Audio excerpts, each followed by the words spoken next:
말씀의 제목은 하나님의 소원인데, 우리 어저께 제목이 중보기도였어요. 바울의 중보기도. 바울이 데살로니가 교회를 위해서 어떠한 내용으로 중보기도했는가를 오늘 이 새벽에 우리 다시 한번 잠깐 기억하고, 우리도 바울과 같은 기도의 제목으로 서로를 위해서 중보기도할 수 있기를 바랍니다. 데살로니가전서 3장 10절 말씀이에요. 같이 읽어볼까요? 주야로 심히 간구하면 너희 얼굴을 보고 너희 믿음이 부족한 것을 보충하게 하려 함이라. 주야로 데살로니가 교회 성도들을 위해서 심히 간구했어요. 두 가지 기도 제목이 있었습니다. 너희 얼굴을 보고, 두 번째는 너희 믿음에 부족한 것을 보충하게 하려 함이라. 데살로니가 교회 성도들은 환난을 극복한 믿음이었고, 믿음의 역사가 따르는, 믿음의 순종이 따르는 복된 믿음을 소유하고 있었지만, 그들의 믿음이 성장해야 될 믿음이었는데 아주 부족하여서 너희 믿음이 더욱더 성장하기를 원하노라. 너희의 믿음에 부족한 것이 보충되기를 원하노라. 바울이 이렇게 데살로니가 교회 성도들의 믿음을 위해서 중보 기도했습니다. 여러분들, 우리의 믿음은 늘 연약한 믿음, 흔들리는 믿음이에요. 온 세상에서 가장 강건한 믿음이 누구의 믿음이라고요? 우리 예수님의 믿음이에요. 그래서 우리는 주 예수의 강건한 믿음을 구하고 소유해야 돼요. 이와 같은 은혜가 있기를 주 예수의 이름으로 축복합니다. 또 데살로니가 교회 성도들을 위한 중보기도 내용이 12절에 나오죠. 3장 12절. 또 주께서 우리가 너희를 사랑한 것 같이 너희도 피차감과 모든 사람에 대한 사랑이 더욱 많아 넘치게 하사. 우리가 너희를 사랑한 것 같이 너희도 피차감과 모든 사람에 대하여. 그래서 우리는 서로 사랑해야 되는데, 나하고 코드가 맞는 사람만 사랑하는 것이 아니라 모든 사람이에요. 모든 사람. 코드가 맞든 안 맞든, 관계가 좋든 나쁘든, 심지어 원수까지도 포함하여 모든 사람이에요. 모든 사람에 대한 사랑이 더욱 많아 넘치게 돼야 돼요. 더욱 많아는 뭐예요? 사랑이 요만큼 있는데 점점 증가하는 거예요. 증가하는 거. 넘치게 하는 것은 점점 증가해서 막 흐르고 넘치는 거예요. 여러분들, 사랑이 무엇입니까? 이 사랑은 아가페 사랑인데요, 아가페 사랑은 자기 희생이요, 주는 거예요. 자기를 희생함으로 주는 거예요. 아버지께서 독생자를 주신 것처럼, 예수님께서 십자가에서 모든 물과 피를 내어주시고 생명을 주신 것처럼, 아가페 사랑은 주는 거예요. 주는 사랑.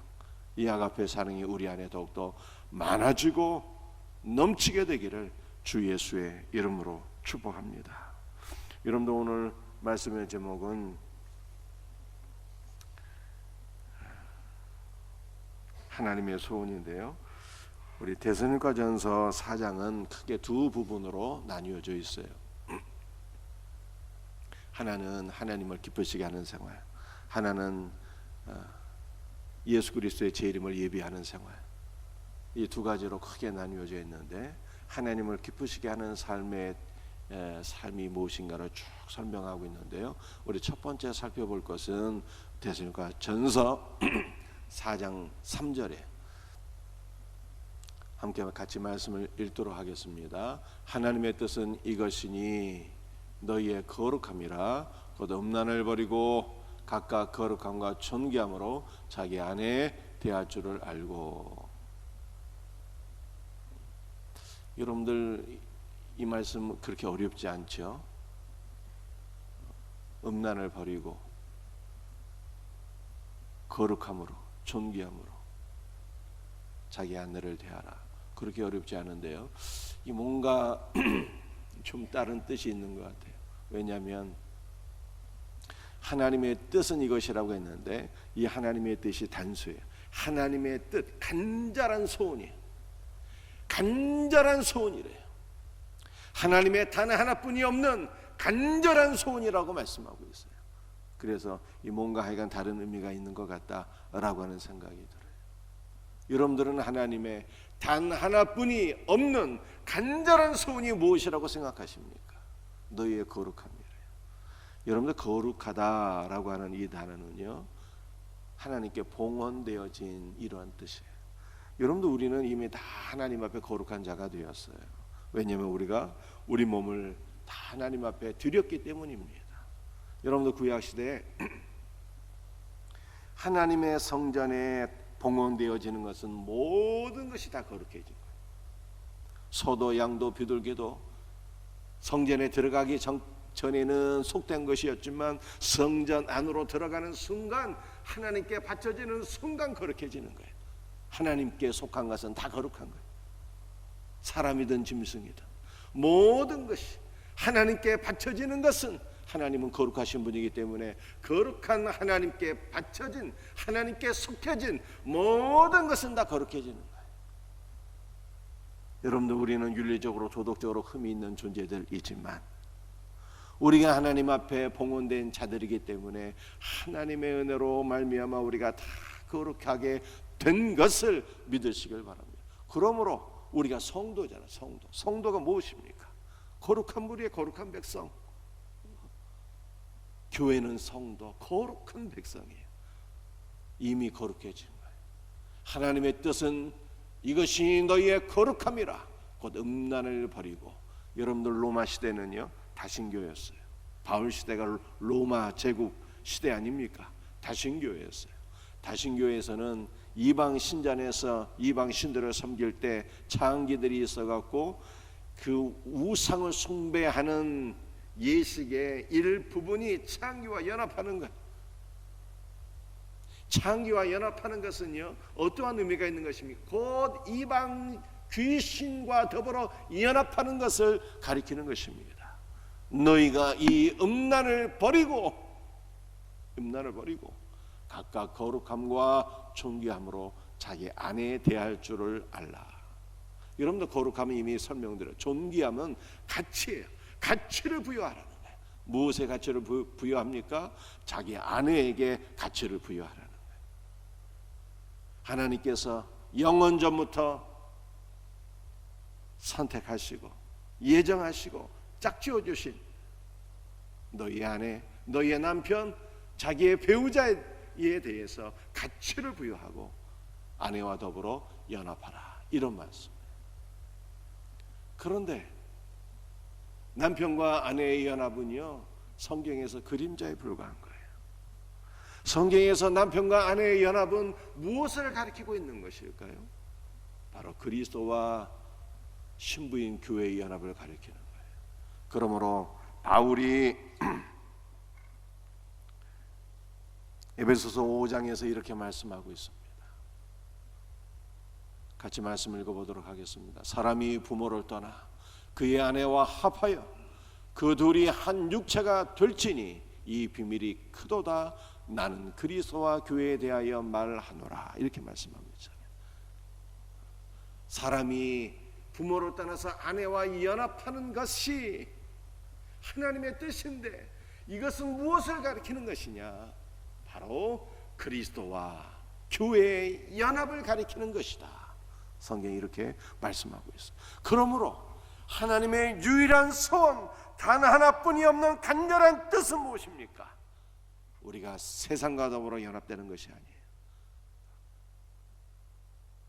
세상의 창녀와 연합되는 것도 아니고, 세상의 이방 귀신과 연합되는 것도 아니고, 세상과 연합되는 것도 아니고, 물질과 연합되는 것도 아니고, 하나님의 단 하나뿐이 없는 간절한 소원은요, 저와 여러분이 우리의 신랑 되시고 교회의 머리가 되시는 우리 구주 예수 그리스도와 더불어서 연합되는 거예요. 이것이 하나님의 간절한 소원이에요. 그러므로 오늘도 주 예수를 구하시길 바랍니다. 주 예수를 구하시고 주 예수 그리스도와 연합되어 하나 될 수 있는, 우리가 주님 안에 거하고 주님이 우리 안에 거하시는 주님과 연합되어서 오늘 찬송한 대로 주 예수와 날마다 동행하는 복된 삶으로 나가기를 예수 그리스도의 이름으로 축복합니다.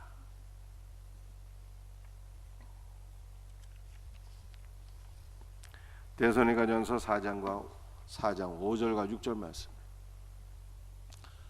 같이 말씀 읽도록 합니다. 하나님을 모르는 이방인과 같이 세욕을 따르지 말고 이 일의 분수를 넘어서 형제를 해하지 말라.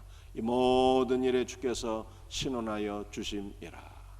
여러분들 이 세교, 하나님을 모르는 이방인같이 세교를 따르지 말래. 여러분들 세교가 무엇일까? 이 두 가지 의미가 있는데요. 성령의 지배를 받지 못하는 육적인 욕망이. 여러분들 우리는 성령의 지배를 받아요. 술 취하지 말라. 이는 방탕한 것이니 오직 성령의 충만을 받으라 라고 말씀했잖아요. 성령의 충만을 받아서 성령의 지배를 따라 살아야 되는데 성령의 지배를 받지 못하게 되면은 우리는 무엇에 이끌리게 됩니까? 육적인 욕망에 이끌려 살게 되는 거예요. 여러분의 세계군 두 번째 의미가 있는데 인간의 타락한 본성에서 나오는 정욕과 탐심이에요. 육체의 정욕, 세상 물질에 대한 탐심, 이것이 바로 세계 정욕과 탐심. 그런데 이러한 정욕과 탐심은 다 어디에서 나오는 것입니까? 성령의 충만한 지배를 받지 못하는 데서 육체의 정욕과 탐심이 다 나오게 된다라고 하는 것을 성경에 말씀하고 있습니다. 여러분들 다시 말씀을 보시기 바랍니다. 하나님을 모르는 이방인같이 세격을 따르지 말고 일의 분수를 넘어서, 여러분들 분수라는 것이 무엇입니까? 분수를 넘어선다는 것은 금지되어 있는 선 한계를 넘어가는 거예요. 한계를. 분수를 넘어서 형제를 해하지 말라 이렇게. 여러분들 이 말씀을 이해하려면요, 창세기에 노아 시대를 생각하시면 돼요. 사람들이 자기 눈에 보기에 좋은 여자는 다 빼앗았어요. 폭력으로, 힘으로. 형제고 뭐고 소용없어요. 형제 안에도 취하고 이웃의 안에도 취하고 힘으로써 모든 여자들을 다 취해서 자기 안에 삼는, 이것이 노아 시대 사회상이었어요. 그리고 이것이 바로 선을 넘는 일이에요. 하나님께서 정하신 선을 넘는 길이에요. 일의 분수를 넘어서 금지된 선을 넘어서 형제를 해하지 말라. 세욕을 따라서 사는 삶이죠. 성령의 지배를 받지 못하고 육체의 정욕과 탐심으로 분수를 넘어서 금지된 선을 넘어서 이웃을 해하고 육체의 정욕을 취하는 것, 이와 같은 삶을 살지 말래요.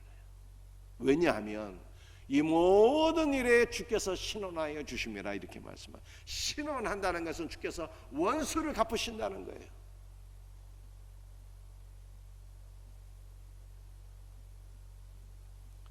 그러므로 이 말씀을 결론적으로 생각해 보게 되면 선을 넘는 것은요, 심판의 원인이 되는 거예요.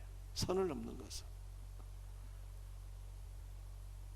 성령의 지배를 받지 못하고 육체의 정욕을 따라서 세욕을 따라서 분수를 넘어서 형제를 해하며 사는 것은 하나님의 심판을 이야기하고, 무엇보다도 선을 넘는 것은요, 종말의 징조예요. 종말의 징조.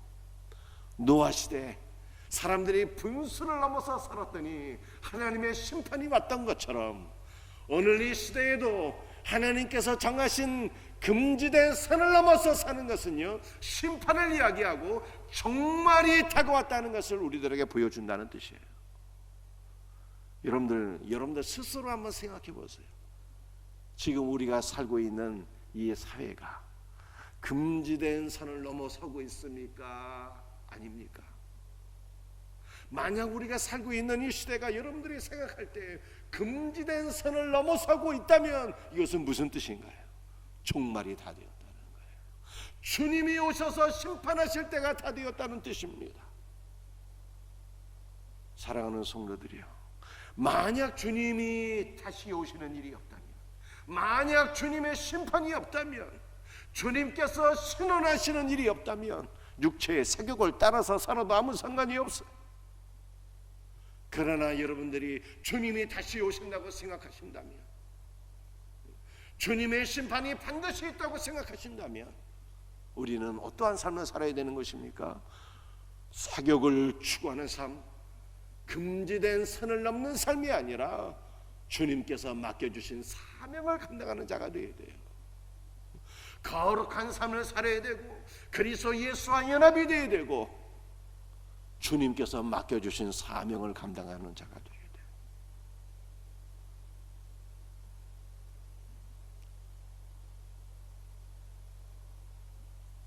직분을 귀하게 여기고 영광스럽게 여기고 주님이 맡겨주신 모든 사명을 잘 감당하는 삶.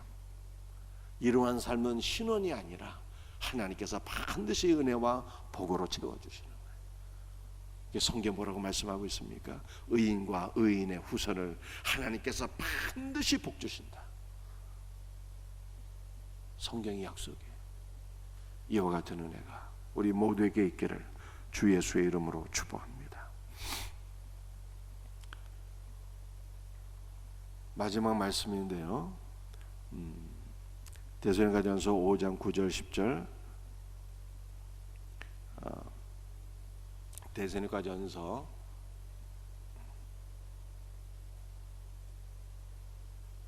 4장 9절과 10절이에요. 4장 9절 10절 또 11절 12절 두 절, 이 두 가지 말씀 쭉 한번 같이 읽어보겠습니다. 형제 사랑에 관하여는 너희에게 쓸 것이 없으면 너희들 자신이 하나님의 가르침을 받아 서로 사랑함이라. 너희가 온 마게도냐 모든 형제에 대하여 과연 이것을 행하도다. 여러분들 형제 사랑에 대해서는 더 이상 쓸 것도 없고 말할 것도 없대요. 왜냐하면 너희가 이미 마게도냐 모든 형제들을 향하여서 사랑을 행하고 있기 때문이다. 바울이 이렇게 말씀하고 있습니다. 여러분들 이 말씀에서는 하나만 딱 기억합시다. 모든이에요. 모든. 아까도 말씀드렸죠. 모든. 코드가 맞든 안 맞든, 관계가 좋든 나쁘든, 심지어는 원수를 포함해서 모든 사람을 사랑해야 되는 거예요. 이 사랑이 우리에게 있기를 주 예수의 이름으로 축복합니다. 여러분들 이 말씀이 9절, 10절, 11절, 12절 연결되어 있잖아요. 그래서 11절과 12절을 해석할 때 형제 사랑에 맞추어서 문맥으로 이해를 하셔야 돼요. 여러분들 11절과 12절 한번 읽어보겠습니다. 또 너희에게 행한 것 같이, 다시 읽겠습니다. 또 너희에게 명한 것 같이 조용히 자기 일을 하고 너희 손으로 일하기를 힘쓰라. 이는 외인에 대하여 단정히 행하고 또한 아무 궁핍함이 없게 하려 함이라. 여러분들 조용히 자기 일을 하래요. 이 일을 하라는 것을 계속 반복해서 강조하고 있어요. 조용히 자기 일을 하고 너희 손으로 일하기를 힘쓰라. 이렇게 말씀하고 있어요. 일하라, 일하라. 여러분들 중세는요, 일하는 것이 가장 거룩하고 신성한 삶이었어요. 수도원에 들어가게 되면은 세 가지 일을 반드시 해야 되는데 말씀을 꼭 기도하고 노동하는 것이었어요. 이 세 가지 일이 가장 거룩의 핵심이라고 여겼어요. 그러므로 일하라, 일하라 이렇게 말씀하고 있어요. 일하는 것이 거룩한 거예요. 그런데 일하는 목적이 무엇이냐는 거예요. 일하는 목적이, 이는 왜냐하면 외인에 대하여, 불신자들에 대하여 단정히 행하고, 단정히 행한다는 것은요, 외인들 즉 불신자들이 보기에 본이 되는 삶이라는 거예요. 존경받는 삶이 될 수 있다는 거예요. 여러분들, 그래서 우리는 교회에서만이 아니라 가정에서도 직장에서도 사실은 열심히 일하는 것이 거룩한 삶이고 하나님께 영광이 되는 삶이에요. 그 세 가지가 균형이 돼야 돼. 가정에서도, 교회에서도, 직장에서도 이 세 개 축이 딱 균형을 이루어서 우리가 하나님께서 맡겨주신 이 세 영역에서 하나님 앞에 우리가 균형을 이루며 일하기를 힘쓰는 자가 되기를 주 예수의 이름으로 축복합니다. 왜 이렇게 일해야 되느냐? 외인에 대하여 단정히 행한다는 것이 본이 되고 존경이 된다 이 말이에요. 신자가 여러분들 교회에서는 열심히 일하지만 가정생활을 등한히 하고 직장생활을 등한히 하게 되면은 본이 안 되고 존경받을 수가 없어요. 신자는 모든 영역, 세 가지 영역에서 충성된 삶을 살아야 돼요. 그럴 때 본이 되고 존경받는 신자가 되는 거예요. 또한 아무 궁핍함이 없게 하려 함이라.